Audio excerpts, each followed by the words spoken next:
joining us tonight. We are live at The Fellowship in Texas City, Texas. Here, Pastor Kevin Herron and all the wonderful Fellowship Leadership Institute students. It's going to be a lot of fun tonight. We have another live audience, just like last month we were live in Corinth, Mississippi. Pastor Nelson Height. Now we're live here in Texas City with Pastor Kevin Herron and all of the students. As you can see, at Fellowship, they actually have a Leadership Institute that is housed here, that is put here. Then they're also doing all the DLI stuff online. So excited about that, hoping for this model to catch on, and we'll have several Leadership Institutes that are powered by the local church. So it's going to be good. And thanks for being here. Yeah, it's my privilege. Thank you. Before we jump in and get to know more about Pastor Kevin, I want to just introduce Mr. Grant Bowman, who is hosting the webinar tonight and helping us with the technical side. Grant and his wife, Kelly, they live in Fort Worth, and they lead our Alumni Association. So you'll be hearing from Grant and Kelly whenever you graduate. So Grant, why don't you just take a moment and introduce yourself and maybe tell us a little bit about some opportunity for DLI alumni.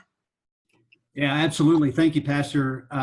We're excited about DLI. We're excited about the Alumni Association, and we're excited about all of our students. God's doing great things, and we're just excited to be a part of it. Good to be with you, Pastor Lane, and also Pastor Kevin. So appreciate all of your wisdom and what you're going to be sharing with us tonight. We're excited about that. The Alumni Association is taking off, and we've got some good material coming out to all of you very, very soon. So watch your inboxes. Keep your eyes and ears open. We're going to be sending some information out to you. Always want to connect with our students. We love you. God bless you. And thanks for letting me to sit in with all of you tonight. This year ramped it up quite a bit more, and we've got all ages in it this year. We've got everybody from 19-year-old up to in their 60s. So we're just very excited about reaching all generations and training everyone for the local church and for ministry. And I'm second generation pastor myself. My father has been in this town since 1968. So we just celebrated about a year ago, we celebrated his 50 years in this town. And in 2001, I became senior pastor and just continuing on the work. Wonderful, wonderful. And I'm glad you included that last part of your story, because tonight we're going to talk about ways that we show honor to our pastors, ways that we can positively respond to the ministry that they give us. But we're both doing this from a perspective of although we're pastoring, we've spent a lot more time in the second chair honoring than we have in the first chair. And even now, I'm not in the first chair. So when I talk about this, it's not like I don't do it from the lens of the honor I need to receive or the positive feedback I need to receive. I do it from the lens of here's how I want to treat the pastors in my life. Yeah. Here's how I want to support Dr. Brassfield. I can't imagine carrying the weight that he carries. My senior pastors, Pastor Brett, Pastor Scott Jones, I can't imagine what their daily load is like. And so I want to support them. And I think all of us that are in leadership, we have to realize that when we talk about concepts like honor and appreciation and positive response, those kinds of things, we do it from a perspective of how can I give it, not do I deserve it, or how can I receive it. Right. And so I want to kind of keep that in mind, because many of you might be pastors or you're in leadership. And I don't want you to hear this from the perspective of oh man, why aren't people treating me this way? I want you to hear from the perspective of oh, how can I treat other people this way? Yes. Yeah. Very good. So just to kind of kick off the conversation, I was thinking about 1 Samuel chapter 17, verse 26. And David is the story of David and Goliath, and a very familiar story. But if you read the verse, it says, David asked the men standing near him, what will be done for the man who kills this Philistine and removes this disgrace from Israel? Who is this uncircumcised Philistine that he should defy the armies of the living God? So if you notice what motivated David to battle Goliath, it was honor. Mm-hmm. It was the concept of honor. Who are you to defy the name of God? And because of David's insistence that God's name not be defiled, he started on the process that would lead to his promotion. But it was all about honor that got David. So David did not set out and say, I want to make a name for myself. Right. I'm going to be great. I'm going to be king one day. Instead, David said, look, you're not going to defy God that way. Out of God's honor, I'm going to do something about it. And because David honored God, then God honored David. Yeah, absolutely. And so if you think about this, what does it mean to honor? I've got three things here that I think honor means. First of all, it means to protect something. It's valuable. So you protect, you praise, and you prioritize. So David protected the name of God, like, hey, you're not going to talk that way about God and God's people. He praised the name of God, said, look, by allowing you to do that, you're devaluing the name of God, and it's a name to be uplifted, not devalued. And then he prioritized it. So if you honor something, you praise, you prioritize, and you protect. Yeah, that's very good. And of course, we know it has to start with your relationship with God. If you're going to walk in honor, it has to start with God. It's the basic great commandment is you love God first with all your heart, soul, mind, and strength. And then from that, you find a new healthy respect for yourself and a love for yourself. And then out of that love for yourself comes a love for your neighbors. The same thing with honor.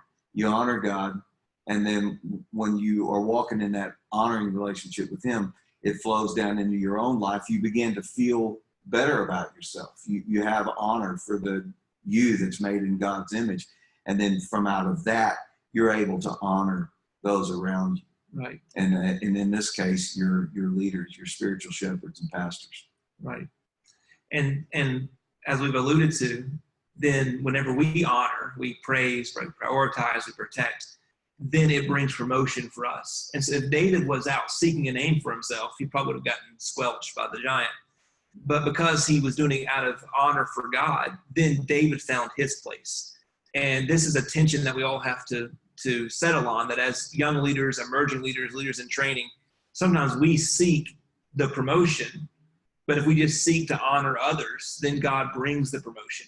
And and it's amazing how that works. You seek the promotion, you don't find it. You seek to promote and honor others, then you find it. Yeah, well, Jesus didn't say seek the promotion. He said seek first the kingdom of God Right, yeah. and his righteousness, and then out of that flows everything that you need, including your promotion. Because Jesus was talking about clothing and food and stuff and promotions and everything that he knows that we're seeking for. He said, just put that on the back burner. Put me first, honor me, honor those that put in your life, and I'm going to make all of that come to you. Right. So good. So good. Do you have any illustrations of times in your life or maybe other people that you know in ministry that, you know, they weren't really seeking promotion, they were seeking to honor others, but then God used that to promote them? Yeah, actually, it's happened to me on numerous occasions, but one testimony that I never forget was Pastor or Bishop Randy Clark that was in Sugar Land, now is in the Beaumont area again. And I remember being at his conference one year, and I saw all of these men around him. And it's like every time he turned around, there was a man in his church standing there, honoring him, asking him, Pastor, what do you need? At the ready to take care of anything that needed to be taken care of to make that conference come off as a great success with great excellence. And he told me, he said, a lot of people have been offended at me because of these men around me. He said, but I didn't put these men around me. Right. He said, they come to me. Right. And people don't understand that. But what they don't see is in my young years that for my pastor, when I accepted the call to ministry, I decided I'm not going to let him do anything. So he said, I drove my pastor to wherever he wanted to go. If he went to preach, I was in the car with him and I was driving him so he could study and he could pray. And I didn't talk to him so he could keep his mind on Jesus. He said, nobody told me to do that. I just asked him, can I please do this for you? And he let me do it. And he said, every action is a seed. And because he was doing it because he loved God and because he loved his pastor and he wanted to honor the man of God that had changed his life, then when he became a senior pastor, every time he turned around, there was a harvest coming up for him by way of honor. Wow. So good. And it displays the power of honor. And so we just use it as a character, as an introduction, because often when we talk about honoring our pastors, there can be a natural kickback because we've all seen some abuse perhaps or perceived abuse. So we just wanted to establish the perspective that honor is absolutely necessary. I believe honor is an elevator; it takes you up. Dishonor is an elevator as an escalator, and de-honor is an escalator going the other way, that it takes you down.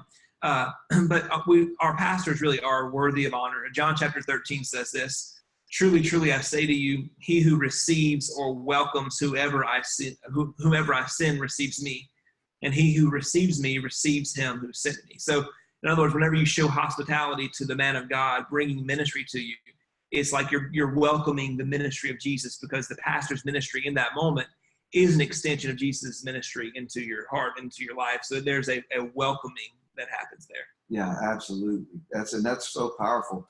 And there, I know that a lot of people have been wounded in ministry and been wounded by leaders, and it's why in our new members class we always put how we're structured and how our church is set up, because people come to us having been wounded by a lot of systems and pastors, and I've heard horrific horror stories. But the key is to remember that ultimately you are serving Jesus. Right. You're serving God. You're doing it for God, not for that man. You're doing it for God through him or through her. And when you do that, you're honoring God, and God's going to make sure he takes care of you.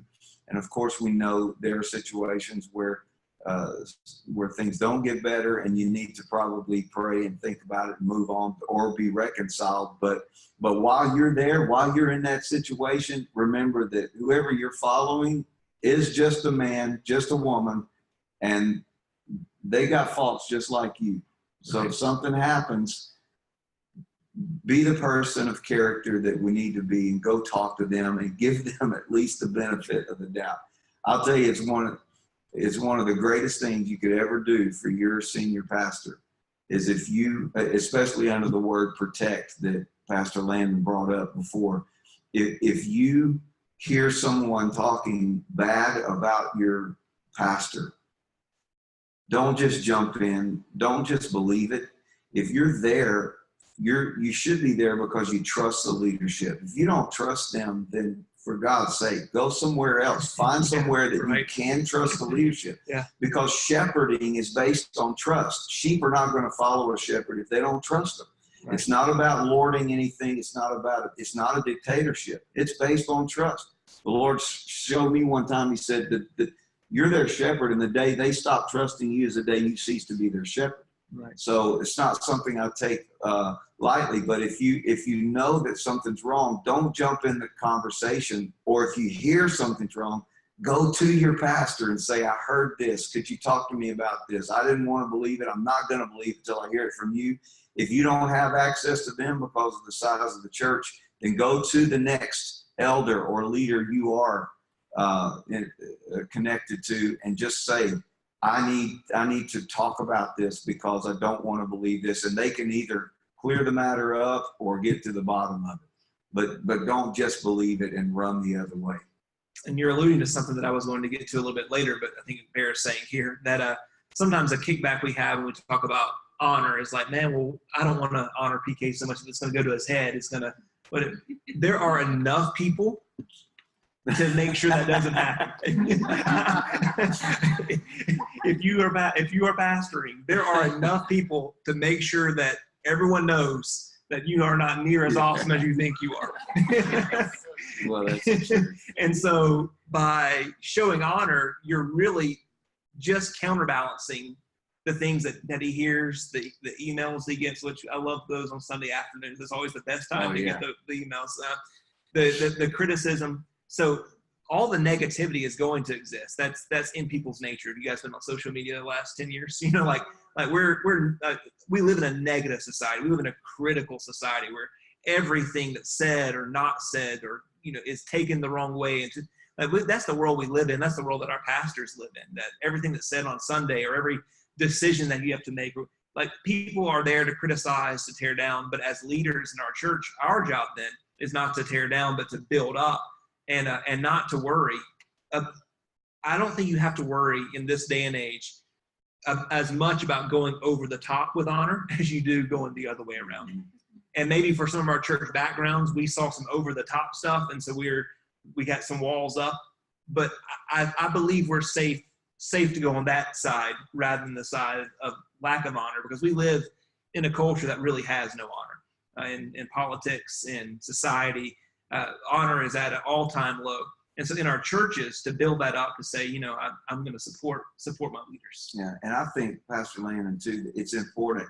If you are in a position where you do get to have a relationship with, whether it's your senior pastor or an associate pastor of your church or whatever, is to be able to have a conversation and say, listen, I want to serve this church. I want to serve the leaders of my life. And because I know how important this is, I want to be honorable in this way.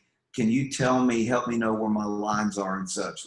Like I had one gentleman who wanted to help me on Sunday mornings, and this good brother, he wanted to not let me carry anything. He wanted to carry my Bible. He grabbed my briefcase out of my hand. He wanted my keys to unlock my door to my car and open my car door. And I finally, the first Sunday he started, I said, man, you are obviously very trained to do this from another church somewhere, but I appreciate it, but I need to tell you, I know where my lines are. Yeah. And I know how much this could affect me, where I begin to expect this, and I don't ever want to be that kind of a leader. So here's what I'm going to allow you to do, and here's what I'm going to tell you. I have to keep doing this myself, because I got to feel this, and I can't if you're always jumping in front of me. So good. That way I let him serve to do his calling, but I also keep the integrity of mine. Love it. Well, let's do one more verse, and then we'll jump into some practical ways that we can respond to our pastors and their ministry. But 1 Timothy 5:17 says the elders who direct the affairs of the church are worthy of double honor, especially those whose work is preaching and teaching. So a lot of what we'll talk about are positive ways to respond to sermons, because a big part of what we pour our lives into happens on Sunday morning. Mm-hmm. So, someone has said that your Sunday morning sermon after you're done, it feels like you put in a full 8-hour day, if not more, because it's not just words. You've got this weightiness that you're trying to communicate clearly from God, but also you've put hours throughout the week in it. And we're as you said, we don't give in to the flesh. However, there is something human about all of us where we put our identity, a part of us, into it. And if people reject that, it's hard not to feel rejected personally. Mm-hmm. And that's a different conversation for a different time about us getting to a healthier place. However, people need to know that whenever your pastor is giving out ministry, particularly preaching and teaching, he deserves honor, because it's not just a 35-minute talk. It's hours of his week, and plus years of gaining knowledge and expertise and fighting spiritual warfare and battles. Just last Sunday, it's okay now. We've been to a doctor and it's okay. But right before I left the church to go preach, my daughter had an episode that may have been a seizure. It was like just 15 minutes where she's like going limp, and so I'm dealing with that as I'm walking out the door. And obviously the last thing I'm thinking about is the sermon. Yeah. So we're getting dressed to go to the ER, and I'm trying to find someone else. Well, then she's okay, so I go to church. But no one in my congregation knew what I had fought that morning to get there. Yeah. That just 15 minutes before church, I'm thinking about going to the emergency room rather than, and there are a million examples of that where you don't know what's going on in a pastor's personal life, and they still have to get up. Guess what? If you're having a bad day and it's Sunday, you got to do it. You just got to keep going. Probably never happened to you, but if you don't get to call in that day. Right. If you and your wife have a huge spat, or you got to go. Like there's no, it doesn't matter what's happening in your life personally, whether you feel full or whether you feel empty, whether you're feeling like a hero or a villain. Like Sunday comes and it's Sunday. So there is so much that happens in that 1 hour. I don't know if you preach an hour still, but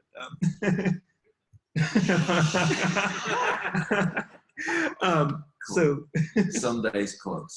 But there's so much that goes into that. So we can't really fathom the weight that our leaders are under. They borrow time from their margins and their families often. There's times where we work 8 to 5, or your pastors work 8 to 5 to do the things that have to get done for the church. But guess what? The people of the church, they will also work 8 to 5. So if they need attention or help, that's after hours. That's so you're working a full day plus trying to accommodate other people's schedules. They're borrowing time from their families. In a New York Times article in 2010, so this is only 9 years ago, and I'm sure the problem's actually gotten worse since then. It says members of the clergy now suffer from obesity, hypertension, and depression at rates higher than most Americans. In the last decade, their use of antidepressants has risen while their life expectancy has fallen. And most, if not, or many, if not most, would change jobs if they could. That's the state of that. And then in 2012 article, Tom Rainer, who's the president of Lifeway, he wrote that that the majority of pastors that leave, they leave because they're tired of living in a bubble and they're financially strapped. So I say all those things to not like some poor, pitiful me, woe is me. It's just they need to be encouraged because it's a very difficult position. It's a difficult job. They're dealing with a lot. So you don't have to worry about going over the top with honor. And actually, I think the word encourage means just to give them courage. So he's got a big mantle that he's carrying. And so he needs courage to carry that. And you can't carry it for him, but you can give him the courage. So you can encourage him and give him the courage to carry it. Yeah, I remember thinking when I was the second man to my father, obviously as I grew in my ministry and grew into who I was as a man, I began to see things differently. If I was leading, I could do that. We should do that. We should do that. Right. But it was around that time that I felt that the Lord just happened to have me read the account where Absalom came home after his dad welcomed him home, and he began to sit at the gate of the people and say to the elders, "If I were king," right. And he stole the hearts of the people from his father David. And it wasn't long before he wound up hanging by his hair from a tree, right, and gutted by a sword. So, right. So I found out real quick, don't ever be guilty of the sin of Absalom. Right. And so I learned to talk things out with my dad. And then eventually when I did become senior pastor, I'll tell you, Landon, it was within the first 2 weeks, I was on my face in the auditorium, in the carpet, in the middle of the day, begging God for mercy. And I told God, if you don't give me the mantle to carry this position, I'll be in a straitjacket within days. The weight was so heavy, I could not even begin to imagine it. And I thought I could. I thought I was there. But when that mantle, when I came into that position, I had to ask God for the grace to carry that mantle. Right. And I've had friends that have told me, I don't like how I'm doing this. I don't like how senior pastor's doing that. And I tell them, look, when you get in your own pulpit, you're going to understand in ways that I can't even explain to you. So last year, I got a text from one of them that had planted a church. Do you have a position on your staff? And then I got another one that simply said, how in the world do you do it? So there's just no weight like that weight. Right. That's a great point. So I think we've sort of established this now of why we should do it. So let's talk about some practical ways that we can honor our pastors and our leaders. And then we'll take some questions in just a moment. But I chose to focus, and once again, Paul Cook, I believe is a friend of yours. Yeah. Paul is our DLI internship coordinator. And we recently made a shift in just this semester to start making these webinars very practical. You're getting all your academic stuff through your online courses. So these are just things that are making you a better leader and things that your senior pastor would really love to say to you, but probably doesn't feel right saying to you. So I mean, like, I'm sure every one of your pastors would love to say these things. And so we're going to say it for them on their behalf.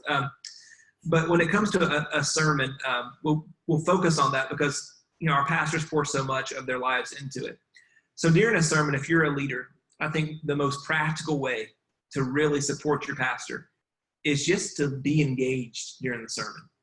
We can read body language. like we know. And probably, this probably never happens to you, but there will be people that are going to give me the folded arms and the blank stares. And I'm going to see it. And they're not going to think that I see it, but I'm going to see it. And it's going to cross my mind. So what we need are a position of someone leaning in, of someone that is engaged. Now, we're all expressive in different ways, and we all come from different church backgrounds. Some of you may be in a church context that if you say amen real loud a bunch of times, it's going to distract the pastor. So we're not telling you exactly how to do that, but just have a disposition, a body language that's open to receiving ministry. Yes. A good yes every now and then just goes a long way. I will lock in on the people, especially on a tough day.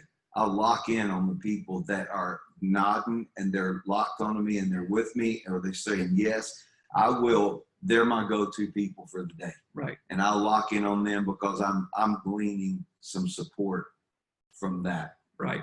We just did a sermon series on the book of James, which, James is very hard-hitting. If you've read it in life, there's not a lot of encouragement. God loves you, wants the best for in your life. It's like James was an Old Testament prophet on you, repent you, tear your clothes, get in sackcloth and ashes, and mourn and wail because you're sinners. And so, we're preaching through that. And so obviously that's not always the easiest thing to preach as a pastor. Right. Because, so it's important that our leaders, and I actually talk to them about this in our pre-service meetings, I need you to lean in. I need you to give me some good feedback. I need you to amen. I need you to laugh if I say something funny, because if I'm trying to lighten the mood, I need you in on this moment. Yeah. Absolutely. And so whatever's appropriate, if it's a verbal amen, if you can see your pastor's struggling a little bit, then just help him, give him some encouragement during the sermon. Something else that I think you can really do that helps a lot during the sermon is to do things like take pictures of the points on the screen. And I think that it's a small thing, but by you taking a picture, we see that, your pastor sees that, and it communicates wow, I'm really tuned in right now. That was they wanted to point. take that home with them. Right. Right. And so to take a photo. And also I think that we should post on social media as much as we can. I always do this. If I'm listening to someone else preach, I'll post about what I'm getting from it, because I believe that if God gave me a platform, which social media is a platform for all of us, that I need to promote more than myself on it. I need to promote other people. I need to promote the things of God, because that's my platform. And if I'm only retweeting myself, Right. if I'm only sharing my own material, if I'm only putting up pictures of me in the pulpit, and I'm not honoring those others, then I'm abusing a platform that I have. Yeah, that's so good. I get tickled sometimes because just wrestling with my own flesh and just being brutally honest, I will read sometimes in the present day and in the distant or present past, people that are during the week posting retweets from Levi Lusko and Judah Smith, and I'm going, hey, you know what? I got some good stuff too. You were sitting right there when I preached Sunday, and nothing really, Right. not a single tweet. Yeah, like a celebrity pastor, you just put God is good, He loves you. It's 4 billion retweets. I labored. I was putting out some hours. good stuff this week, and not a single Instagram tweet. Yeah. Instagram An tweet, Instagram yeah. tweet, yeah. It's because I want both of them. Insta tweet, Insta story. And sure, there is a fine line, as Pastor Kevin said, we all deal with our own egos, and it's easy for us to start needing tweets but at the end of the day, it's not even about what your pastor is saying or doing or about his picture. This is free marketing. Churches pay a lot of money to get the word out about their church. And you have 3,000 people on your Facebook feed. So to say, hey, this is going on at my church, it can make a big, big difference. Yeah, absolutely. It lets lets people know where you are, lets them know where the church is. And I think most importantly, it lets people in your social media influence or under your influence, your world, see what's impacting your life and making your life better. So in a way, it is a witness and a testimony, an outflow of your soul to let people know this is what's encouraging me this week. And the more you do that, the more you will widen your potential for mentoring and influence, because you are now mentoring others with your influence by retweeting or putting on Instagram or whatever what has impacted you from your local church. Right. And so those hours that we spend poring over a sermon, whenever you care enough to want to share it with your friends, okay, there was some value in what I said, some value in what I did. Yeah. So good. So those are things that during the sermon can really give the positive feedback. Then after the sermon, I think it's so good to give your pastor specific feedback. You know, like most people will walk out and say, good job, enjoyed it, good word today, all that. But if it impacted you, let him know. Like, let him know what impacted you. You know, what point was it? What have you been struggling with that he helped you overcome, or she helped you overcome that day? What was it that he said that you had never really thought of before? Give specific feedback. Yeah, that's powerful. And I have, you know, I'm so glad you brought this point up. And I've been trying to do this lately, to not just tell people I appreciate you, but to tell them why I appreciate them. And every now and then you're going to run across somebody that's not comfortable with that. They don't understand it. I told one guy why I appreciated him, and he said, yeah, that's the thing I hate the most about myself. And I was like, okay, but it does really help. Pastor Fred Perkins here, right here, one of our directors for our school, he will oftentimes do that, especially if he knows that I'm preaching on a subject that is culturally testy, or it's politically on the line, and we've got a very diverse church with Democrats, Republicans, everybody in the same house. He knows that I'm towing that line. I'm trying to find that balance. He will often come up to me after church and he will tell me, I appreciate that message so much. I appreciated how you delivered it. I appreciated your heart. And this is what you said that really made an impact on my life. And I've told him, you mean a great deal to me, Pastor Fred, because of those moments of feedback from me, especially when I'm coming down from that moment and feeling very, very vulnerable at that point. Now, I'm going to tell you this: when your pastor comes off the pulpit, off the stage, that's a very vulnerable moment for him. His spirit is wide open because he has given everything he's got. So be careful in that time about how you approach him. In other words, don't bring problems to him at that point. Don't say, I need to talk to you about this or about that, or and don't go ask for some money for a big project. Because he might give it to you, and then he might have to call you back in and say about that. Yeah, I don't think that's going to work. Yeah, absolutely. You're kind of leading to my next point, because that specific feedback needs them, and it's not just to boost the ego, but it is that they've poured out, you know, so much, and they're feeling vulnerable. I promise you, there's never been a time that I've left the platform where I went, man, I just nailed it all the way around today. Like, no matter how well it was received, no matter how much applause there was, when I get off, I'm thinking, man, I said that the wrong way.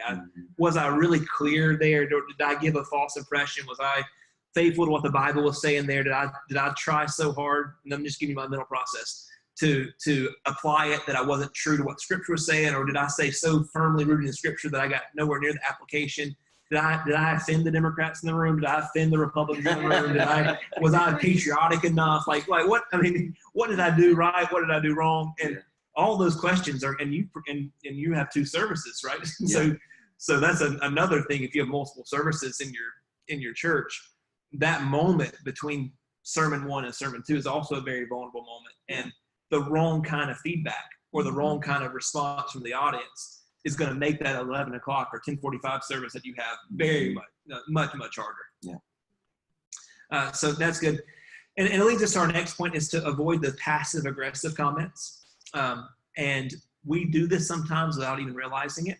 And that's like, Pastor Kevin, that was so good. It made me think of another verse. Because what you're really saying is, you did a good sermon, but you could have done a little bit better. You know, like if you would have brought in this point, it would have really been a good sermon. Yeah. My favorite one is, because I'm relatively young as a pastor and communicator, is like, man, that was really good for someone your age. Wow.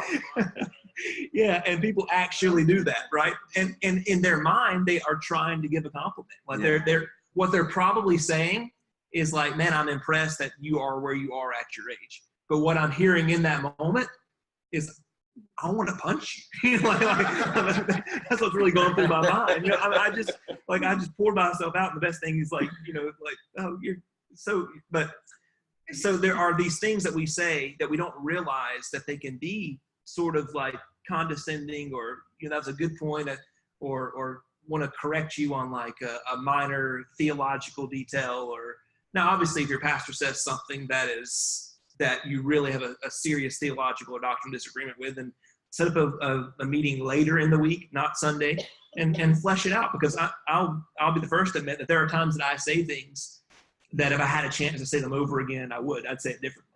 Yeah. And so a lot of times those disagreements that you might have doctrinally or theologically, just a good conversation is going to hash it out. But Sunday right after the sermon is not the time for that kind of feedback, and for any of that was a great sermon, but just anything, just don't do it. Don't say anything after. Yeah, it's so easy to take your little feelings and agenda and place them in something like that, but just try to keep it pure. Either have a compliment or just don't say anything.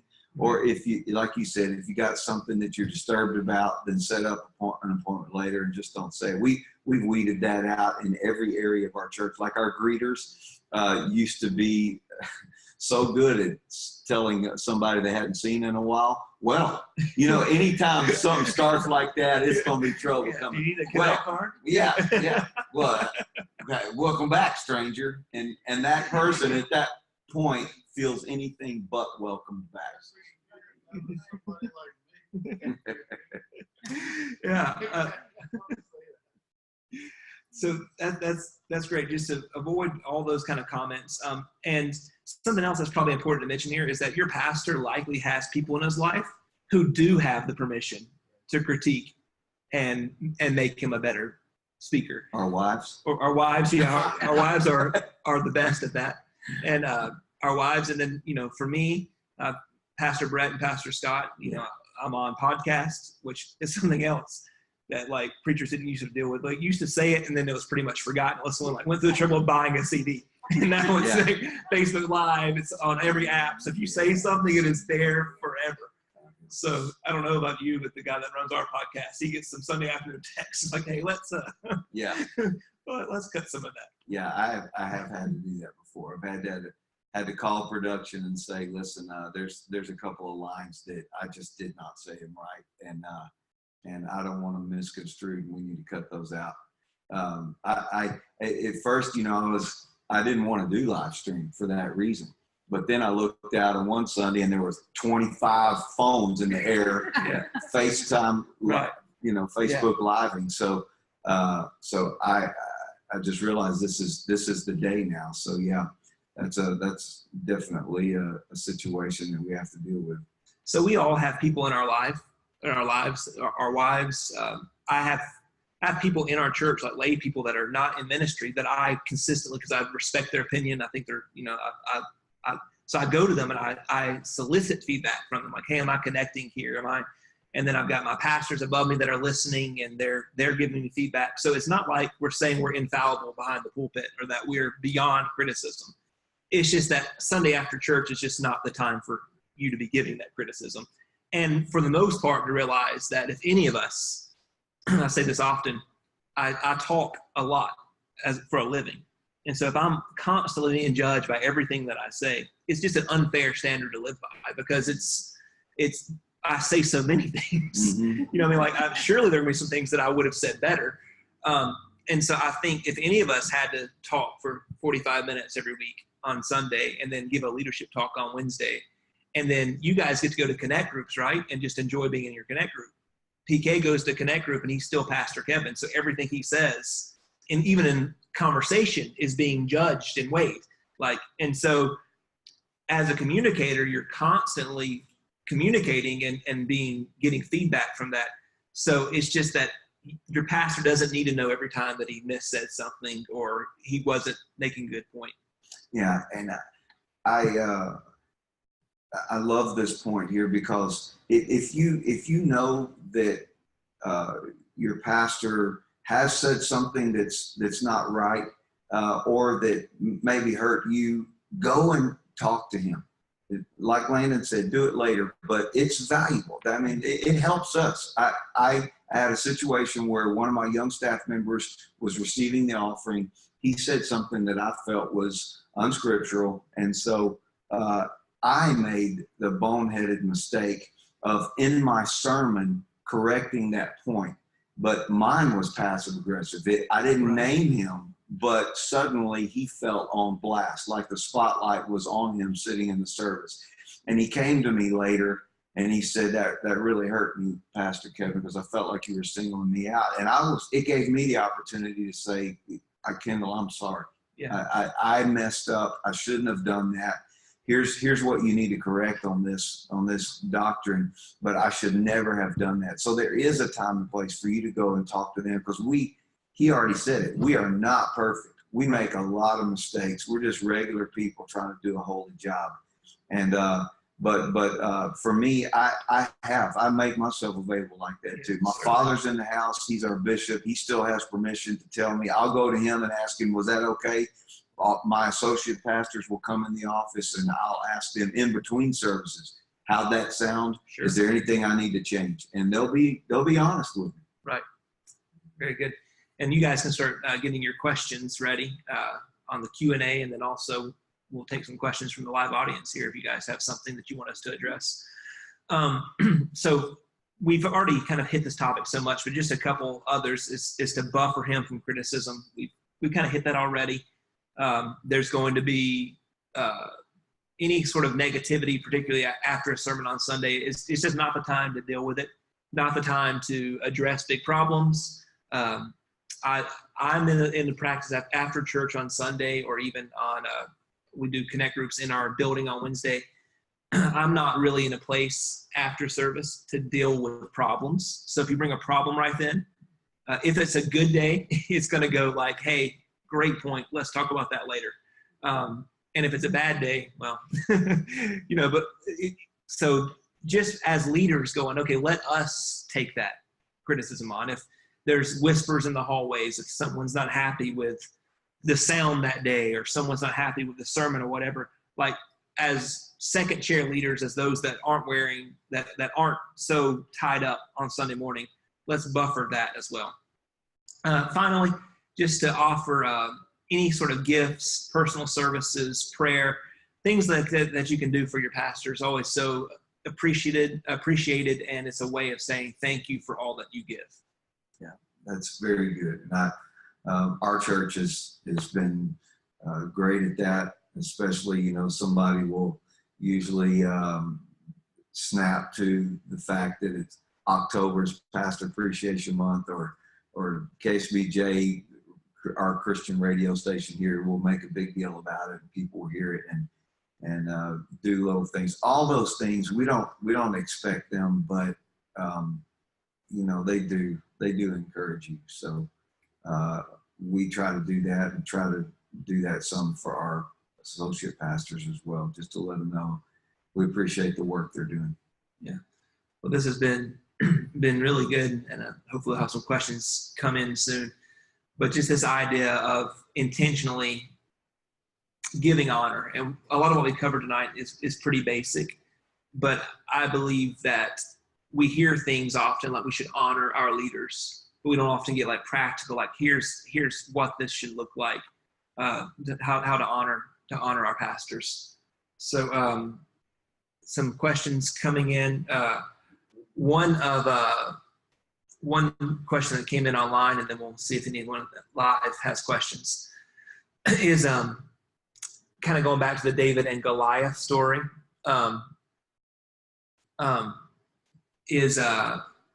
The questioner says he has a tendency to want to defend God, such as times when people are mocking Christians, posting false teachings, cursing God.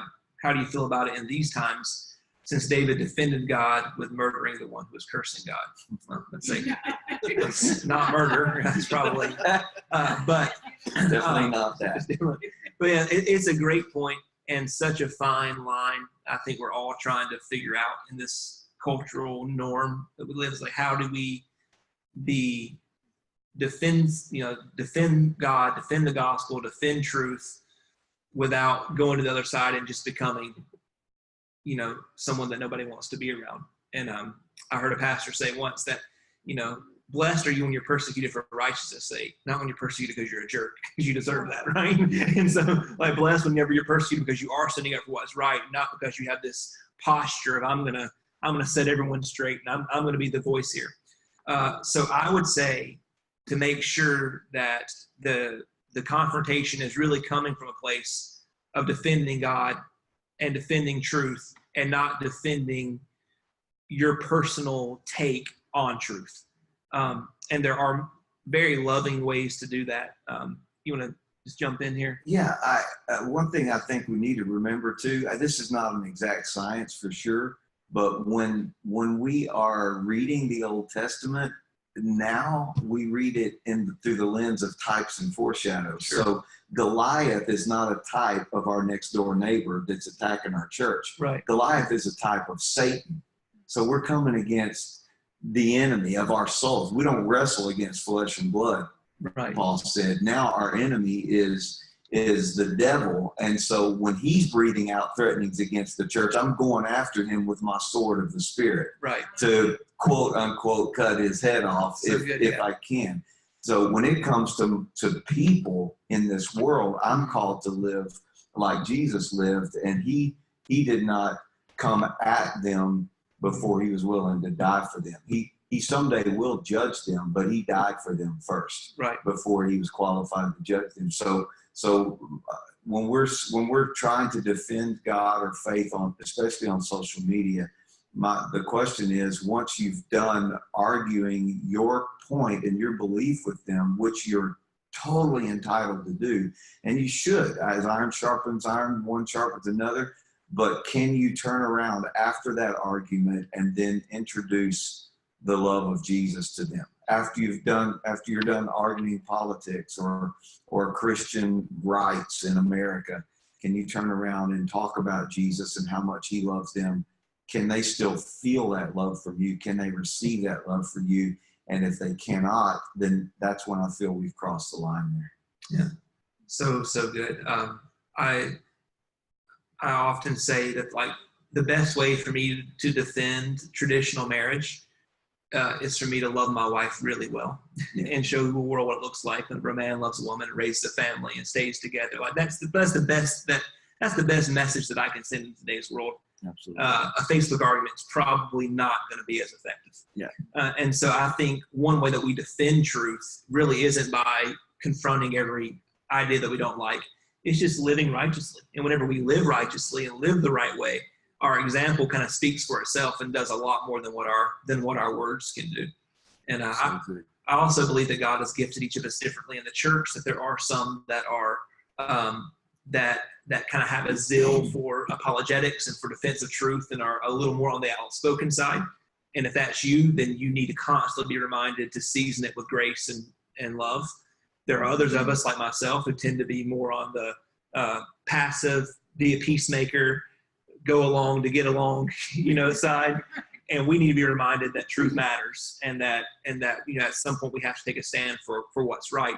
And so on that spectrum, if you're a truth guy, you need to remember the importance of love. And if you're a love guy or girl, you need to remember the importance of truth. Very good. Yeah, the whole point of what we're doing today is talking about honor, and part of that is to walk honorable. Sure. And so even when we're faced with adversity or contentious attitudes, that is the time that our honor is truly tested. We want to come through that having acted honorably. Very good. Well, let's tackle some more coming in about honor. Have you ever had a hard time accepting honor when you felt like you don't deserve it? Absolutely. Sure. Yeah. And I think that's the root issue when people don't know how to honor others. It's because they don't feel honorable themselves. It's back to what Jesus said. You can only love your neighbor to the extent you love yourself. And if you don't have honor in your own heart, then you can't honor others. So I told a guy this week, it's one thing to learn the grace of giving. But once you've learned the grace of giving, then you have to realize that it takes more grace to receive than it does to give. Right. Because a lot of people have learned the grace of giving, but they don't know how to receive. Like one of my pet peeves is when you just sang your heart out in a service, or you preached, or you did something in the church, and people come up to you and say, man, that was so good. That was so good. And you say, oh, it was all God. It was all God. It was all God. No, well, if it wasn't all God, or it would have been an empty stage. Right. And this thundering voice booming out of heaven. Right. It was you on stage. Yes, So yeah. don't insult me by deflecting the honor I'm trying to give you. Realize it starts with understanding who you are in Christ, believing that you are who Jesus says you are. Then don't be arrogant, be grace-filled, be humble, and simply say, thank you. I'm so honored that God would allow me to take part in that. That is true humility. The other is not. Yeah. Humility is not thinking less of yourself, but thinking of yourself less. Yeah. And so the way that I deal with it is like, I know I'm good at some things, not very many, but there are things that I'm good at. Mm-hmm. And so I'll take that's where the humility comes in. It's like, because I know what I'm not good at, and I don't expect you to think that I'm good at those things. But whenever I am doing something I've been gifted to do, and you say, good job, I say, well, I'll give glory to God for giving me the gift, but I know that it was good. Like Thank you. Yeah, thank you for saying that. Yes. It's hard. Yeah, it is Just very let it come hard out. to do. Thank you. Thank you. So that's a great way. And I've just to circle back to something you said earlier that's so important is that we should never be too comfortable receiving honor. Meaning, like, it should never be something that we deserve. It should always be something that we're grateful that when people show it, and we're grateful because not because it boosts our ego, but because it helps us fulfill our mission. That's what the encourage means. It's giving us the courage to keep fighting. But if you're too comfortable receiving honor, then you need to check your heart, or if you start feeling deserving, like, well, why didn't they do that? And so great question. Let's go to a similar question. Is that high honor can be misconstrued as idolatry, which I completely agree with. I'm not talking about the golden calf status, but have you ever seen the line between those two blurred or taken too far? So where honor spills over into like an unhealthy idolatry. Yeah, I mean, we've talked about that some tonight. It has to be governed on the side of the one giving the honor and the one receiving the honor. And hopefully when both hearts are right, they'll keep Jesus at the top of that, at the center of that. And the pastor can say, thank you, and receive it, have grace to receive it without expecting it to come or being angry if it doesn't come. And this person can remember that you are just a man, just a woman in a leadership position. The mantle is on you, so I'm going to honor your position and your mantle. And if I know you well enough and I've seen the value that you've placed into my life as my mentor, then that is going to be enough to cause me to honor you. But at the end of the day, you're just a man, you're just a woman, and I have to hear from God about my life and my direction. And you know, it's about knowing the Word and about walking in the Spirit. And I think when you combine those two, Word and Spirit, and accountability, you got people around you. There's wisdom in a multitude of counselors, Solomon said. When you're walking with that trifecta of safety, you're not going to get into that idolatry situation. Perfect. Great answer. Another very good question. Proper way to honor the pastor's wife and children, assuming that the pastor is a male, married, wife and kids. What are some good ways to show them honor? Well, first, can I say how important that is? And Robert, thank you for sending that in. That's an amazing question, because wives and pastors' wives and children get a bad deal a lot of times. And they always say preachers' kids are either the best or they're the worst. And I think the reason is because this a lot of times their parents are pulled and pulled and pulled, and they don't get. Like one day in the lobby, my wife, after we got home, my wife told me on Sunday afternoon, she said, "Do you realize that your daughter said your name 5 times and you never answered her?" And a teenager from the youth group walked up and said your name once and had your undivided attention. Wow. And it was a big wake up call for me to remember that if I can save 10,000 people or get them saved, but if I lose my own kids, I lost. Right. If I lose my own marriage, I lost. And so to be able to realize that if whatever you think of your pastor, behind the scenes, their family is a massive part of making that happen. They can only do what they do because of the support of their wives and children. Their children are constantly on a pedestal. They're constantly under the spotlight. Everybody expects more out of them than they expect from the other kids in the church.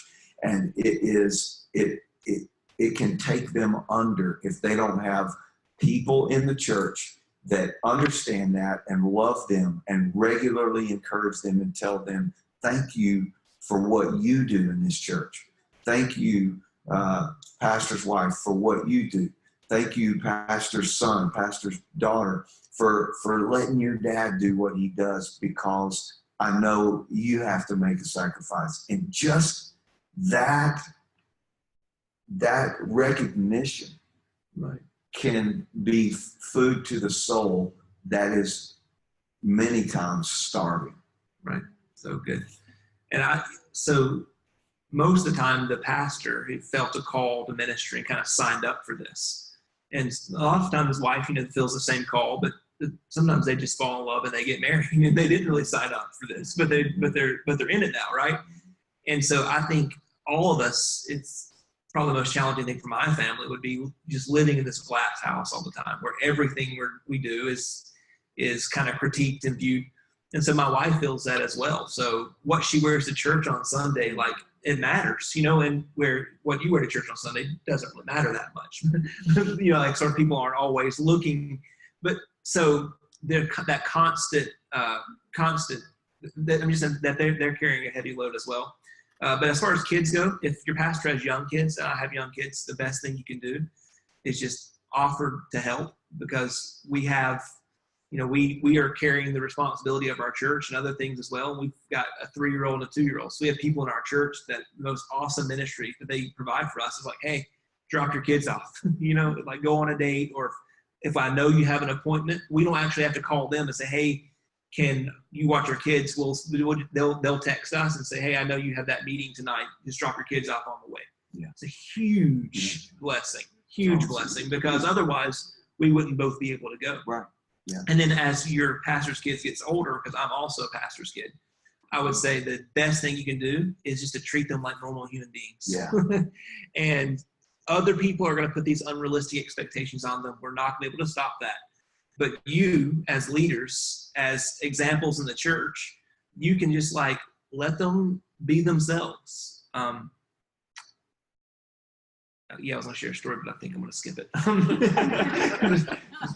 See, that's great. The filter's working. Because this is airing for the whole world to see, so we're going to skip that story. That's a great question, though. We'll answer one more, and then we'll try to wrap up, maybe take a question or two from you guys if you have them. But this question is just kind of a specific question about money and honor. Let's maybe not get into the specific question, but there is something in all of us where when money's involved, we start going, okay, is that too much? Are they getting too much honor there? Mm-hmm. How do we keep our hearts right to think about that?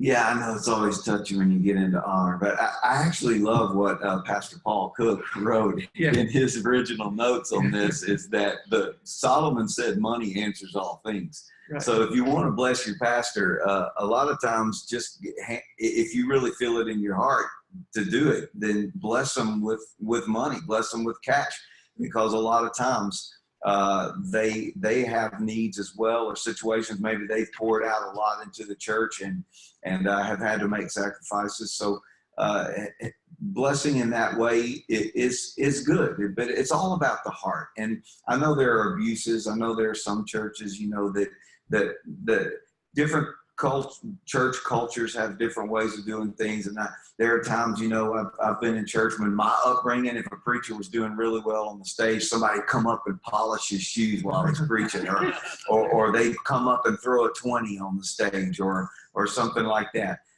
A lot of that stuff is just theatrics. Again, it comes back to the position of the heart. If a preacher is expecting that, and it becomes something God didn't intend for it to be, then yes, there are abuses, and it can turn into a bad thing. But for the most part, I think when people do that kind of stuff, it's just their way of saying to the man or the woman that has impacted their life, listen, I used to be on drugs. I was out in the streets, and this church saved my life. And Pastor, you bring the word, and I love you, and I honor you. And this is the way I want to do it. I mean, there's a brother in this church that almost every Sunday comes and shakes my hand. And when he does, there's a 20 in my palm. And I'm not going to say to him, oh, no. That would be an insult to him, because it's his way to let me know he loves me, and to say to God, I want to honor those that you have put in my life, the under shepherd that you've put in my life. So it always comes back to the heart. Yeah, so good. I think you answered that well. Any questions from the audience? We'll take one before we wrap up, if anyone has one. All right. Thank you for that honor. Awesome. Well, Pastor Kevin, thank you so much for this. This has been a wonderful discussion. I've enjoyed it a lot. Enjoyed hanging out with you. Yeah, I've enjoyed it too, and I'll try not to go kick myself too hard for after this is over, like we talked about, for using the word Instagram tweet. I'm never going to hear the end of that one, Dave. Yeah, it's okay, because just at least you didn't say that youth camp, right? Right. Hey, thank you guys so much for logging in. Remember, if you watch this with a group, be sure to email Stephanie at destinyleaderswithwho.com with who watched it, so we can track attendance. And if you're watching this on a recording, you got a paper to write. Be sure to get to your internship classroom and do your discussion. Thank you guys so much. We'll see you soon. Good night.